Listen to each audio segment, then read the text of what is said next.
జై వాసవి, జై Vasavi. Print and electronic media వారికి, అదేవిధంగా ఆర్యవైశ్య సోదరులకు నమస్కారం. నా పేరు తల్లం సత్యనారాయణ, ఆర్యవైశ్య చైతన్య పోరాట సమితి రాష్ట్ర అధ్యక్షుడిని. నేను ఒక 2 నెలల క్రితం తిరుపతి వెళ్ళటం జరిగింది.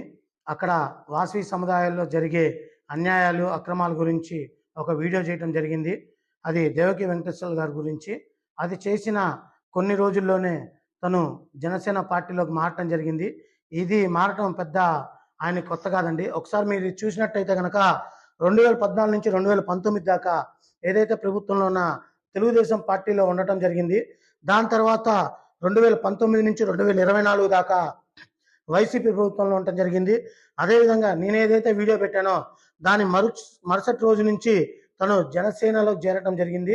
ఇటువంటి వ్యక్తిని మనం ప్రోత్సహించడం చాలా తప్పు. ఎందుకంటే వాసవి సముదాయాల్లో ఏ విధంగా అక్రమాలు చేశారో దాని గురించి లెక్కలు అడిగితే చెప్పకపోవటం కూడా జరిగింది. ఎంతో మంది ఆర్యవైశ్యులు కష్టపడ్డారు.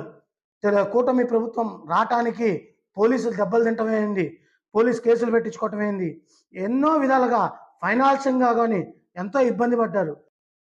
రాజకీయాల్లో పెను మార్పు కోరుకుంటున్న మన కొనదల పవన్ కళ్యాణ్ గారికి మా హృదయపూర్వక విన్నపం ఒకటి తెలియజేస్తున్నాం సార్. ఎవరైతే మీ కూటమి ప్రభుత్వానికి కష్టపడ్డారో వారిని గుర్తించండి. ఇటువంటి వ్యక్తుల్ని గుర్తించి వీరు చేసిన తప్పుల్ని కప్పుపుచ్చుకోవడానికి ఈ యొక్క అధికార పార్టీలోకి రావడం జరుగుతుంది. అంతకుమించి ఆర్యవైశ్యులకి ఎటువంటి మేలు వీరు చేయరు. కొనదల పవన్ కళ్యాణ్ గారికి మేము ఒక విజ్ఞప్తి, ఏదైతే మీరు ఈ యొక్క వ్యక్తికి శ్రీశైలం ట్రస్ట్ బోర్డు మెంబర్గా పదవి ఇవ్వడం జరిగింది, అది చూసి ఆర్యవైశ్య సోదరులందరూ చాలా బాధపడ్డారు.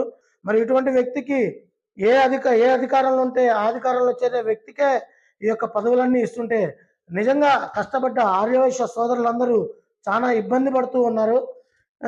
మేము కోరేది ఒకటేనండి, ఆర్యవైశ్య సోదరులకి మీరు న్యాయం చేస్తే మా ఏసీపీఎస్ ఎప్పుడు మీకు అండదండగా ఉండిద్ది. మీ యొక్క కూటమి ప్రభుత్వానికి ఫుల్ సపోర్ట్గా మేము ఉంటాం. మా ఆర్యవైశ్యులకి న్యాయం జరగటమే మా ఏసీపీఎస్ ముఖ్య కోరిక. ఒక్కసారి ఈ యొక్క నియామకాన్ని పున్నాలో మీరు చర్యలు తీసుకోవాల్సిందిగా కోరుతున్నాము.